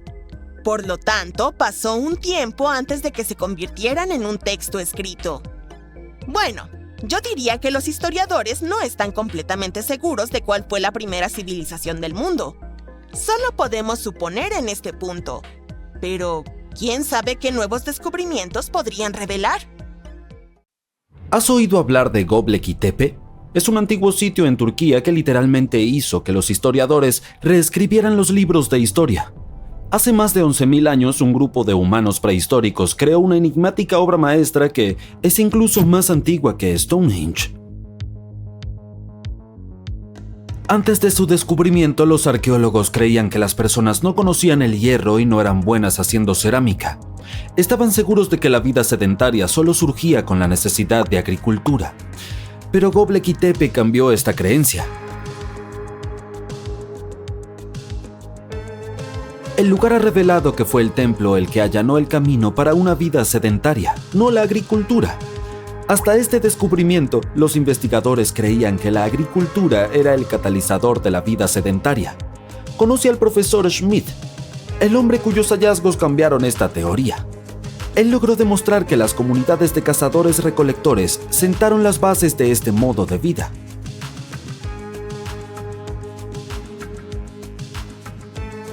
De vuelta en la década de los 60, otros arqueólogos visitaron la zona, pero fallaron completamente. Mientras exploraban la región, se toparon con una colina con losas de piedra caliza dispersas y concluyeron que era solo un antiguo cementerio de la época medieval. Pocos sabían que había mucho más por descubrir. En 1994, Smith emprendió su propia encuesta de sitios prehistóricos en el área. Y, ¡sorpresa!, inmediatamente se dio cuenta de que había descubierto algo verdaderamente extraordinario. A diferencia de las mesetas planas y estériles cercanas, Göbekli Tepe tenía una cima suavemente redondeada que se elevaba cerca de 15 metros por encima del paisaje circundante. Curiosamente, la traducción del nombre de este lugar es Colina Panzuda. Smith estaba seguro de que solo los humanos podrían haber hecho algo como esto. Esos trozos de piedra caliza rota que fueron confundidos con lápidas resultaron ser mucho más emocionantes. Fue como tropezar con un tesoro escondido. Las piezas adquirieron un significado totalmente nuevo y Smith, junto a su equipo, estaba a punto de sumergirse en los secretos que esperaban bajo la superficie. Para su sorpresa, no encontraron rastros de un asentamiento. No había fogones para cocinar, no había casas y tampoco esas adorables figuritas de barro comúnmente halladas en sitios cercanos de edad similar. Sin embargo, descubrieron que esas antiguas personas usaban herramientas como martillos de piedra. Así que Smith y su equipo se pusieron a pensar y adivinaron cuál podría ser la edad de las estructuras de piedra de Göbekli Tepe. Su estimación fue respaldada por algunas pruebas de carbono limitadas realizadas directamente en el sitio. Finalmente, las vibraciones antiguas de este lugar comenzaron a tener sentido. Era como un rompecabezas que se iba armando lentamente. Puedes pensar que en aquel entonces las personas no tenían herramientas especiales para crear algo tan genial como Göbekli Tepe, pero no es cierto. Resulta que estos individuos prehistóricos usaban herramientas de sílex en lugar de cinceles de metal sofisticados. También eran expertos en desgastar piedra caliza más suave y fabricar pilares justo en el lugar. Después llevaban los pilares una corta distancia hasta la cumbre y los colocaban de pie. Una vez que los anillos de piedra estaban completos, los cubrían con capas de tierra. Con el tiempo añadían nuevos anillos. Y voilà, tienes una colina genial para impresionar a la gente en el futuro. Durante su primer año de excavación, el equipo revisó 15,000 piezas de huesos de animales de vida silvestre. Estas personas no tenían animales domésticos ni cultivaban sus propios alimentos. Cazaban criaturas salvajes para comer. Pero las cosas estaban a punto de cambiar porque el lugar tenía todo lo que necesitaba para comenzar a cultivar. Los científicos dicen que tenían ovejas salvajes y granos salvajes que podrían ser domesticados. Y adivina qué. A solo 20 millas de distancia, los genetistas hallaron evidencia de las cepas de trigo domesticadas más antiguas del mundo en la aldea prehistórica. Estos asombrosos hallazgos han cambiado completamente la manera en la que vemos la civilización. En el pasado, los expertos creían que las personas necesitaban aprender a cultivar y a establecerse en un lugar antes de poder construir templos y desarrollar sociedades complejas. Pero adivina qué, la investigación de Smith volteó esa idea de cabeza. Afirma que el increíble esfuerzo invertido en la construcción de estas asombrosas estructuras realmente preparó el escenario para el desarrollo de sociedades avanzadas. Esto significa que los cambios sociales y culturales ocurrieron antes de la agricultura. Smith tiene esta fascinante hipótesis sobre Göbekli Tepe. Piensa que podría haber sido un sitio especial de entierro donde la gente dejaba a sus seres queridos. Y aquí está el giro. El lugar estaba adornado con elegantes estatuas y símbolos que representaban deidades del reino espiritual. La idea de que Göbekli Tepe pudo haber servido como un lugar sagrado añade otra capa de complejidad a toda la historia. Si bien el verdadero propósito del sitio puede seguir siendo esquivo, las ideas de Smith nos invitan a considerar la profunda interacción entre la vida y el más allá, y el inmenso respeto que las antiguas sociedades de cazadores-recolectores podrían haber tenido por sus antepasados difuntos. Ahora, hablemos sobre las estrellas del espectáculo. Las fascinantes columnas en forma de T que dominan Göbekli Tepe. Estas misteriosas estructuras tienen entre 3 y 6 metros de altura y más probablemente representan figuras humanas estilizadas. Pero una en particular se destaca del resto: el relieve tridimensional de un león. Esta representación realmente enciende nuestra imaginación. ¿Por qué? Porque insinúa la posibilidad de que los leones vagaban por Anatolia durante el período neolítico. Estas piedras erguidas están dispuestas en círculos y colocadas en fosas rectangulares. Cada uno tiene una disposición similar: 2 grandes pilares en forma de T en el centro, rodeados por otros un poco más pequeños que miran hacia adentro. Hablemos de una disposición estilizada. Estos imponentes pilares alcanzan unos asombrosos 4,5 metros de altura y pesan entre 7 y 10 toneladas. Algunos pilares son sencillos y simples, mientras que otros son como obras de arte con tallados intrincados. Zorros, escorpiones y buitres cobran vida arrastrándose y retorciéndose en los lados de los pilares. Pero no solo hay animales en estas piedras. Algunos pilares tienen formas abstractas que representan a humanos, e incluso pequeños tallados de artículos de ropa. Algunos de ellos incluso tienen cinturones. Ahora, hay una pieza que se destaca del resto como una estrella de rock. Este pilar de piedra superantiguo sugiere que una cometa chocó contra la Tierra. Sucedió durante un periodo frío que duró alrededor de 1000 años. Estudios anteriores que examinaban los núcleos de hielo de Groenlandia daban pistas sobre esta teoría del cometa, pero ahora los grabados en Göbekli Tepe lo prueban. Los grabados en las columnas son como una tira cómica histórica. Incluso muestran una figura humana sin cabeza. Los investigadores subieron las imágenes a una computadora y descubrieron sus conexiones con las constelaciones, lo que indica que este templo podría haber sido un antiguo observatorio. Es como si nuestros antepasados hubieran intentado documentar este evento catastrófico de su propia manera única. Los arqueólogos han estado excavando e investigando Göbekli Tepe desde mediados de los 90, desvelando capas de historia y proporcionándonos una comprensión más profunda de la intrincada relación entre varios elementos. No tienen planes de detener todo el proceso durante otros 150 años. ¿Quién sabe qué más encontrarán? ¿Ves? Göbekli Tepe ha sido etiquetado puramente como un sitio ritual, sin signos de actividades domésticas. Se nos llevó a creer que la ausencia de agua significaba que no podía sustentar comunidades semisedentarias. Pero los científicos creen que es hora de cambiar las cosas y abordar Göbekli Tepe con una nueva perspectiva. Es hora de cuestionar lo que creíamos antes y usar nuevas pruebas y diferentes formas de pensar. Podría haber habido un grupo de personas que vivían en el área que no se quedaban en un solo lugar todo el tiempo. Se movían un poco, pero todavía tenían su propia civilización viviendo en el área de manera semisedentaria. Göbekli Tepe no es solo el hogar de un único templo, sino de una asombrosa colección de más de 20 estructuras antiguas. A medida que los arqueólogos se adentran en las profundidades de esta maravilla, están desentrañando su diseño único, con 2 puntos focales prominentes en el corazón de cada establecimiento, completados con estructuras más pequeñas y muros divisorios. Lo que es aún más loco es que en esta área existen más de 200 obeliscos que son monumentos estrechos y estilizados.